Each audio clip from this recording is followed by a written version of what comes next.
सुप्रभातम प्यारे बच्चों। आज हम नया चैप्टर पढ़ेंगे। उस चैप्टर का नाम है आबिर, जिसको अंग्रेजी में कहते हैं मैट्रिक्स। आबिर क्या है?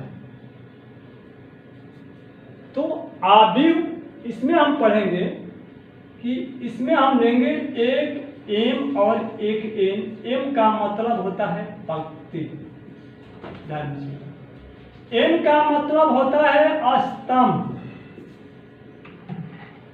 परिभाषा देंगे आबिर किसे कहते हैं। एमएन संख्याओं,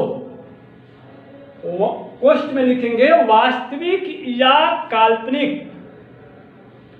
को एम पंक्तियों तथा एन स्तंभों में व्यवस्थित करने पर जो आयताकार सारणी प्राप्त होती है उसे एम गुणे एन आबिर कहते हैं। इसको जो है हम ये आयताकार एक सारणी है, इसी के अंदर एलिमेंट लिखा जाता है। अब इसके बाद आबिर के अवयव, आबिर के अवयव, इसको कहते हैं एलिमेंट्स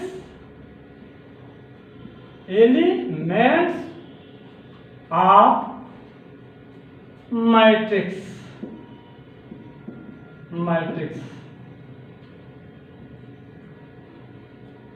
ये क्या है? कोई आबिर, यानी कोई आबिर जिन संख्याओं से निरूपित होता है यानी प्रदर्शित होता है, उसे उन संख्याओं को आबिर के अवयव कहते हैं। और आबिर का हमने बताए थे ये है, ये। अब आबिर हम लिख देते हैं, जैसे मानो 3 4 7 5 2 3। हमने बताया है कि इसको कहते हैं कॉलम, ये होता है रो होता है, और ये जो होता है पंक्ति होता है। रो माने पंक्ति, और इसका मतलब होता है कॉलम। कॉलम माने होता है स्तंभ, हिंदी में कहते हैं। तो इसमें कितने पंक्ति है? ये पंक्ति 1 हो गया, 2 3। स्तंभ कितने हैं? 1 2। तो इसको कहेंगे कि पंक्ति 3 है तो 3 गुणे, यानी पंक्ति को एम से, यानी पंक्ति 3 है, स्तंभ कितने हैं? 2 है, तो 3 गुणे 2 क्रम का आबिर कहेंगे। तो कोई आबिर जिन संख्याओं से निरूपित होता है उन संख्याओं को आबिर के अवयव कहते हैं। इसके बाद अगला टॉपिक है, ये 3 गुणे 2 क्रम का होगा। 3 पंक्ति है, 2 स्तंभ है, तो 3 गुणे 2 क्रम का आबिर कहा जाएगा। अगला टॉपिक है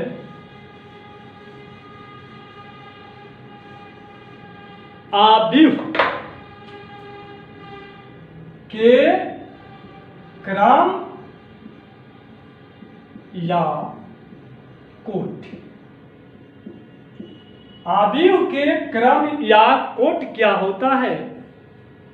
यदि किसी आबिर में एम पंक्ति तथा एन स्तंभ हो,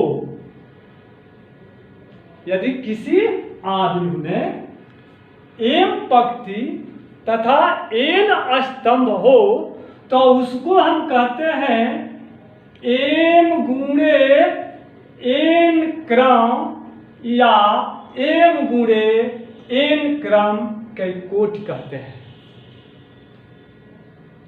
जैसे ले लेते हैं एलिमेंट ले लो, A B C D E F। पंक्ति कितनी हो जाएगी? 1 2 3, लिखेंगे 3 पंक्तियां, 3 पंक्तियां। स्तंभ कितने होंगे? एक ये हो जाएगा, एक ये हो जाएगा, तो 3 स्तंभ भी हो जाएंगे, 3 स्तंभ भी हो जाएंगे। तो ये है आपका आदिव के क्रम या कोट।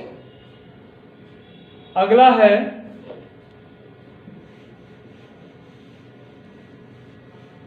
आदिव का निरूपण। आदिव का निरूपण,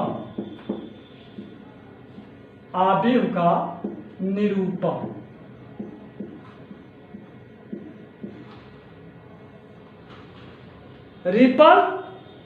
रिप्रेजेंटेड ऑफ मैट्रिक्स कहते हैं इसको। आदिव का निरूपण यह होता है कि अंग्रेजी वर्णमाला के बड़े अक्षरों को capital A, capital B, capital C और इसके एलिमेंट को, आदिव के अवयव को स्मॉल लेटर, अंग्रेजी के small letter a B c के द्वारा लिखा जाता है, एलिमेंट का। जैसे इसको अगर हम लिखते हैं तो ए बराबर, ये आदिव का निरूपण A B C dot dot D E F से निरूपित करते हैं कैपिटल लेटर में, और इसके अवयव को small letter a B c. तो लिख सकते हैं कैपिटल ए बराबर, हम लिख सकते हैं कि ए बे से डे ई एफ, ये यानी ए बराबर a B c d E f. ये आदिव का निरूपण करते हैं। अंग्रेजी वर्णमाला के बड़े अक्षरों को ए बी सी डी इत्यादि से निरूपित किया जाता है और उसके अवयव को स्मॉल लेटर से किया जाता है।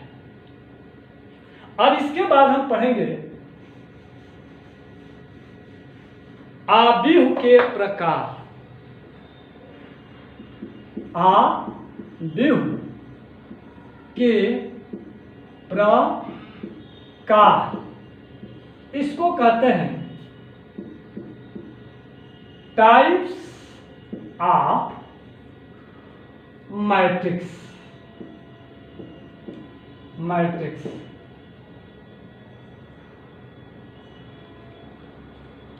आदिव के कई प्रकार होते हैं, निम्नलिखित प्रकार के होते हैं। पहला है, एक है क्षैतिज आदिव। क्षैतिज आदिव, क्षैतिज आदिव क्या है? देखिए, चलो, ऐसा क्षैतिज आदिव है, ऐसा आदिव, इसको कहते हैं हॉरिजॉन्टल मैट्रिक्स कहते हैं अंग्रेजी में। क्षैतिज आदिव क्या है? ऐसा आदिव जिनमें पंक्तियों की संख्या स्तंभों की संख्या से कम होती है। ऐसा आदिव जिनमें पंक्तियों की संख्या स्तंभों की संख्या से कम होती है, यानी पंक्ति की स्तंभ की संख्या ज्यादा होगा और पंक्ति की संख्या कम होगी। तो जैसे हम ले लेते हैं, जैसे पंक्तियों की संख्या स्तंभों की संख्या से कम होती है, A11, A12, A13, A13, A21, A22 A33। पंक्तियों की संख्या मिला लीजिए, पंक्ति कौन है, एक ये है एक ये है, अष्टम 3 हुए, 1 2 3, यानी पंक्ति की संख्या जो होगी अष्टम की संख्या से कम होगी। तो पंक्ति तो आपका 2 है, अष्टम कितने हैं, 3 हो गए, 1 2 3, यानी 2 गुणे 3 क्रम का अवयव कहेंगे इसको। और एक है ऊर्ध्वाधर आर्य, ऊर्ध्वाधर आर्य, इसको कहते हैं वर्टिकल मैट्रिक्स, इसको अंग्रेजी में कहते हैं वर्टिकल मैट्रिक्स। ये क्या होता है, ऐसा आदिव जिनमें पंक्तियों की संख्या स्तंभों की संख्या से अधिक होती है। पंक्तियों की संख्या स्तंभों की संख्या से अधिक होती है। जैसे ले लीजिए एक इधर, तो A31 A32 पंक्ति कब हो गया, 1 2 3, स्तंभ कितने हो गए, 1 2, यानी पंक्तियों की संख्या जो होगी स्तंभों की संख्या से अधिक है, तो इसको हम कहेंगे 3 पंक्ति है, तो इसको कहेंगे 3 गुणे 2 क्रम का आदि। ये कौन सा आदि होगा, ऊर्ध्वाधर आदि। थैंक यू, धन्यवाद।